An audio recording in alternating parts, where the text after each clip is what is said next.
Merci à toutes, merci à tous. Je déclare ce congrès ouvert. Fier de soutenir les efforts pour l'ensemble de l'éducation, pour tous BOUS qui sont vraiment partenaires et qui croient dans l'idée de créer l'infrastructure nécessaire, les soutiens nécessaires pour que nos enfants commencent la vie avec tous les éléments qu'ils ont besoin. Soutenir la société et nos enfants. Et à l'avenir, comme le dit le secrétaire général des Nations Unies, si nous avons su avant la crise qu'en investissant dans la petite enfance, nous sommes sûrs d'adresser un sujet important pour l'avenir, pour la société. Nous nous sommes beaucoup focalisés sur des questions de profit. Nos ressources sont limitées, mais nous devons investir dans les personnes, dans les enfants. C'est sur une base pour pouvoir reconstruire la situation. On est un gouvernement actuellement qui a fait de l'éducation sa grande priorité. Bien sûr, il y a la santé, bien sûr, il y a l'économie, mais pour notre premier ministre, actuellement, l'éducation, c'est la priorité. Aller rejoindre les plus vulnérables, ça demande beaucoup de travail, mais je pense que c'est notre devoir de s'assurer que les services qu'on offre puissent rejoindre ceux qui en ont le plus besoin. L'autre élément qui est important, et on en parle beaucoup, c'est l'importance de travailler de façon concertée, même à l'intérieur des gouvernements. Ça peut être difficile parfois pour un État de faire en sorte que tous les ministres et tous les ministères travaillent ensemble. Le premier jour, de donner à l'enfant un bon départ dans la vie, ou, si c'est raté, un départ difficile, mais on connaît aussi les facteurs de résilience, on sait comment rattraper facilement dans les premières années, mais plus on attend, plus ça sera difficile. Que bien s'occuper de ces enfants pendant les 1000 premiers jours, sur le plan social et sur le plan financier, c'est une bonne affaire. Ça vaut la peine de s'occuper des enfants. Relationship between service providers and adult caregivers. Are those relationships supportive and engaging? Some children are able to develop and build this idea of resilience, and others are not. And understanding why this happens, why this is, helps us think about the policies and programs that we can put into place. If you want to make sure that you have a strong economic recovery, and that's obviously still quite a challenge to know exactly where this is going to be heading, you need to have a pretty good system, an early year system. For education, for preparedness, response and recovery. And a core part of that, one of the key domains and standards is the engagement of the community, as well as, focusing on teachers and education personnel and teaching and learning curriculum. But this is a challenge for all of us. And of course, when we work as a collective, we are so much stronger. We're being locked down. Education and care services in early childhood continue to stay open in children to be able to access the highest quality services in their community. And we are talking here, of course, of children in all vulnerable circumstances or circumstances of disadvantage, and including children with additional needs, our Indigenous children, and as I previously mentioned, children in remote and rural communities. An outcome of this crisis has been the recognition of the importance of early childhood institutions and our kindergartens in children's and families' everyday life and in the society. So staff and owners have been recognized for the efforts that they made to meet the needs and to face the challenges.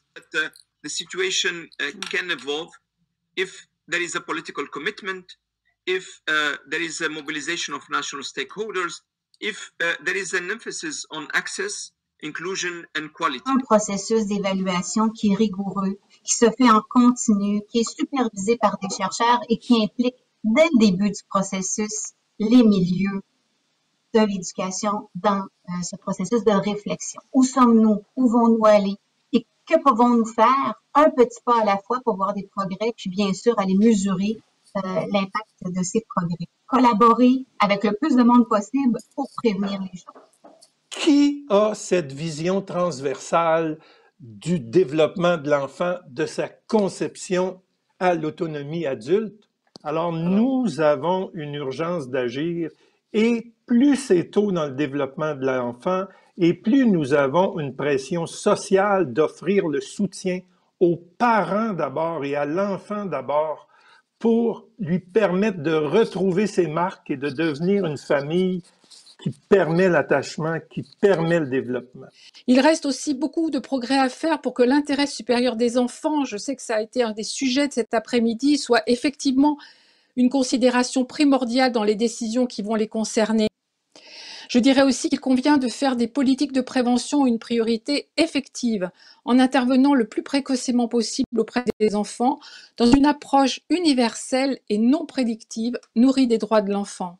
UNESCO commitment to move the early childhood agenda forward, in the sense as a follow-up to the call of action for action launched by Princess Laurentine from the Netherlands this summer. UNESCO is convening in a few days and a few weeks an innovative dialogue on ECC to engage global leaders, policymakers, and many other ECC stakeholders in a global partnership strategy in pursuit the target 4.2 of SDG 4. Really, on ensuring that the voices of civil society and youth are at the core of these events, and count on you, l'association Ensemble pour le développement de la petite enfance et le Conseil français des associations pour les droits de l'enfant qui sont aujourd'hui avec nous, avec vous comme partenaires principaux.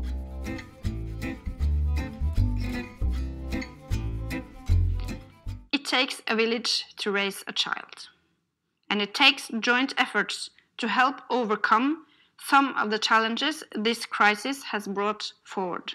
How do we get ourselves out of the shadow of this health crisis? Usual suspects we need to convince. How do we bring in those people who don't normally on a day-to-day basis think about early childhood? L'équilibre entre la vie privée et la vie professionnelle, le work-life balance, doit être aujourd'hui un impératif pour toute dirigeante et dirigeant dans toutes les sociétés du monde, parce que ce sera aussi un élément important du recrutement, de la fidélité des jeunes générations dans l'entreprise. Le well-being at work est devenu, dans notre pays, mais dans beaucoup de pays aussi, une clé de la réussite et de la performance économique des entreprises. Les 1000 jours sont une priorité pour les enfants, pour les parents, pour les compagnies, mais aussi pour notre pays. If a city can work for very young children and their caregivers, probably the city is going to be working for every other stage in life. So really being able to combine this holistic way of seeing early childhood development beyond the social services allows us to really understand which are the important links that we can make with other policies that can really promote this holistic way of living. How could we plan the city differently if we would see the city from 95 centimeters perspective?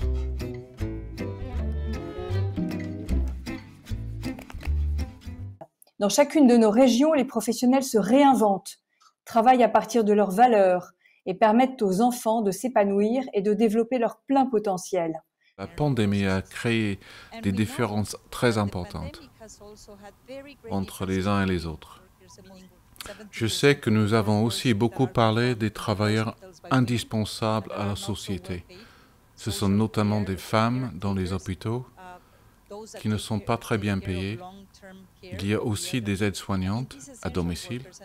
Tous ces travailleurs essentiels, notamment ceux qui soutiennent nos enfants, ont le droit d'être soutenus et d'avoir plus de moyens et d'améliorer la manière et le contexte dans lequel ils travaillent. We saw incredible resilience, courage, and in educators and in teachers, and we also saw their practices rapidly adapting so that children had that continuity of care, they had access to their routines, their social networks, and their ongoing development and learning through play. Gap in the way that we work normally when we are in low-risk circumstances, but also in a high-risk situation like we are right now. People who have received more appropriate training are the ones who are currently adapting to the current situations. What the training shows is that there are a number of factors that you need to focus on in crisis situations when you are providing prevention programs. On note leurs intérêts, on note leurs besoins développementaux, où ils sont rendus, où est la zone proximale de développement. Suite à ça, on collige le tout, on se rend compte, on analyse et on aménage notre laboratoire de jeu pour bien stimuler les enfants, pour bien les accueillir. Suite à ça, nos étudiantes reviennent en classe et analysent toutes les séquences vidéo, réfléchissent à ce qui pourrait être amélioré au niveau des interventions, au niveau de l'aménagement, du soutien à l'apprentissage et vont refaire l'expérience, vont retourner observer, vont retourner dans la planification, réaménager et accueillir les enfants de nouveau. Un accompagnement en direct des enfants. Un grand respect de l'enfant dans sa vie au quotidien, c'est-à-dire que la manière dont sont aménagés aussi les espaces d'observation, où on va pouvoir observer l'enfant sans pour autant le perturber dans son accueil au quotidien, ça c'est quelque chose qu'on peut retenir et qui est très respectueux et qui en même temps permet à l'adulte, au futur professionnel d'apprendre justement de son expérience pratique.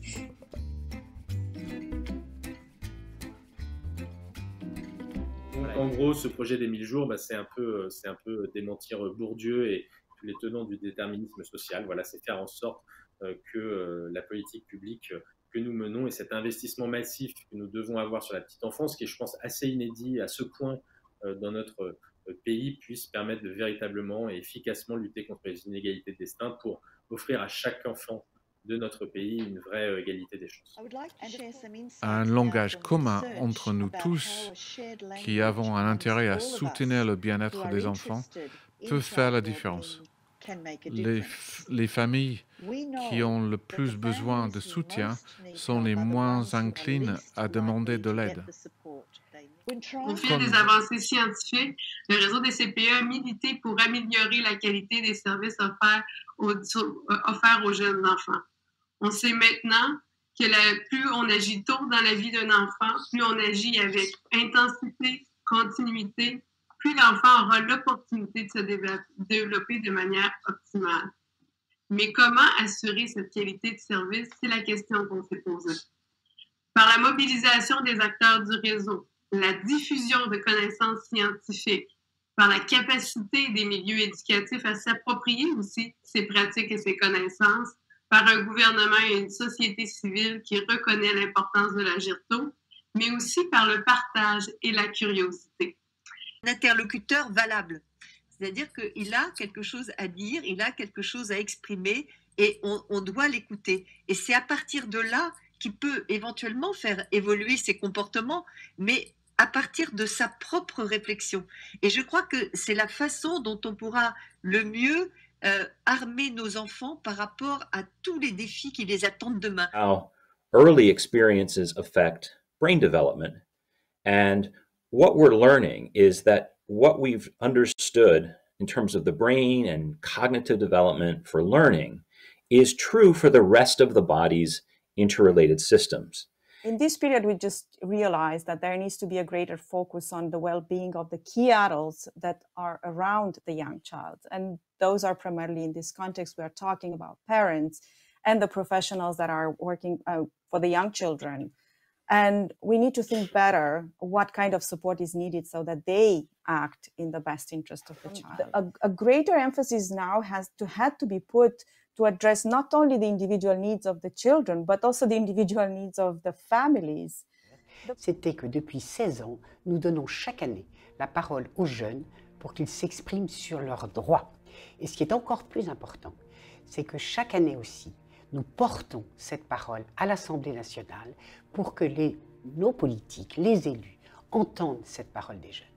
L'école doit donc être un lieu d'apprentissage du débat. Et d'organiser ces débats dans des bibliothèques pour enfants, adolescents ou adultes, Notre deuxième idée serait de faire des murs d'expression dans les villes, les villages et les écoles où tout le monde pourrait écrire ou dessiner. Ces murs s'accompagneraient de temps de réflexion avec un modérateur ou une modératrice.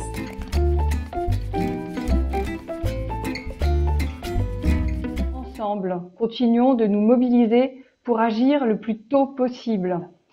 Cette dynamique du Web Campus se reflète dans ce que nous avons à cœur de mettre en place au quotidien au sein de l'association entre recherche et pratique de terrain pour agir le plus tôt possible à tous les niveaux, international, européen, national et local avec les municipalités. Et aujourd'hui, on est dans l'urgence. On n'a plus de temps. L'urgence environnementale, elle est là. L'urgence sociale, elle est là. Donc, we are all committed to the Sustainable Development Goals, and we have 10 more years to create real change in areas that are crucial to the well-being of our very youngest, to the well-being of our globe and our societies, to our communities of citizens of all ages, including the very youngest. Aujourd'hui, nous devons plus que jamais nous mobiliser ensemble et surtout d'agir tôt et d'agir vite. Nous avons besoin de faire, d'agir et d'être dans cette dynamique collective qui sont la somme de tous nos engagements individuels. Nous représentons tous cette communauté sur laquelle tous nos jeunes enfants s'appuient pour grandir, bien grandir et s'épanouir sereinement et surtout pour explorer tout leur potentiel. We need to build resilience and now we have to reimagine education. And I think part of reimagining education is reimagining early child care and education. Je souhaite que nous poursuivions, mais surtout que nous intensifions et élargissions ce vaste réseau de partage afin que l'importance de l'agir tôt, de l'agir ensemble, de l'agir en qualité soit reconnue et soutenue par tous les gouvernements du monde. Chère Nathalie, je souhaite que d'ici le prochain congrès en 2022, je croise les doigts qu'on en ait un autre, nous ayons fait des avancées significatives dans la création d'un large réseau de partage international sur l'importance d'offrir des environnements éducatifs de grande qualité pour ce que nous avons de plus précieux, nos très jeunes enfants. Nous leur ouvrons un champ des possibles dont ils peuvent se saisir pour avancer et progresser avec leur enfant. Nous sommes les couturières de la relation. Réparer des liens abîmés, fragilisés, avec du fil de soie, du coton artrisé ou des laines multicolores. Et nous maillons avec les partenaires qui gravitent autour de la maison des parents et autour des familles pour développer la prévention précoce. J'espère que beaucoup de villes viendront nous rejoindre et nous serons nombreux l'année prochaine à partager les résultats de nos travaux dans la future édition du congrès. Bonjour, je m'appelle Dali, je suis auxiliaire de périculture en établissement d'accueil du jeune enfant. J'ai participé au 3e congrès international au cœur de l'enfance. Alors pour ma part, c'était une première expérience complètement inédite, riche et très formatrice. Alors ce format de Web Campus interactif fut une très belle surprise au regard de l'actualité sanitaire du moment. C'est vrai que les organisateurs ont su faire preuve de créativité, ils ont su se réinventer en permettant à travers ce format le maintien de ce congrès. Alors ce que j'ai beaucoup aimé, c'était le fait de pouvoir créer mon avatar, de le personnaliser et ensuite d'évoluer dans un monde virtuel mais permettant d'aller vers l'autre. C'est-à-dire que si l'on mettait son avatar face à un autre avatar, il était possible d'engager une conversation et une discussion et du coup d'interagir avec toutes les personnes présentes. Ce que j'ai beaucoup apprécié aussi, c'est la richesse et la qualité des temps d'échange avec les différents intervenants des 4 coins du monde. On est parti en Australie, au Canada, en Norvège, aux États-Unis. Et le regard croisé de tous ces professionnels sur l'enfance, avec cet objectif commun qui est de permettre un accompagnement de qualité de l'enfant et de sa famille, était vraiment quelque chose de très enrichissant et d'incroyable. Finalement, je tiens à remercier M. Hidalgo, Mme Viccarini et leur équipe pour leur confiance et engagement pour avancer l'agenda de la petite enfance et de nous permettre de rencontrer malgré un défi important causé par la pandémie. Dans les langues de l'Asie de l'Est, le mot « la crise » consiste en 2 choses, le danger et l'opportunité. L'ensemble pour l'éducation de la petite enfance a bien réussi à rendre le danger à l'opportunité pour nous. Je souhaite que nous explorons plus d'opportunités de continuer notre voyage pour la cause de la petite enfance ensemble à l'avenir. Merci beaucoup. j'ai décidé d'être heureux parce que c'est bon pour la santé.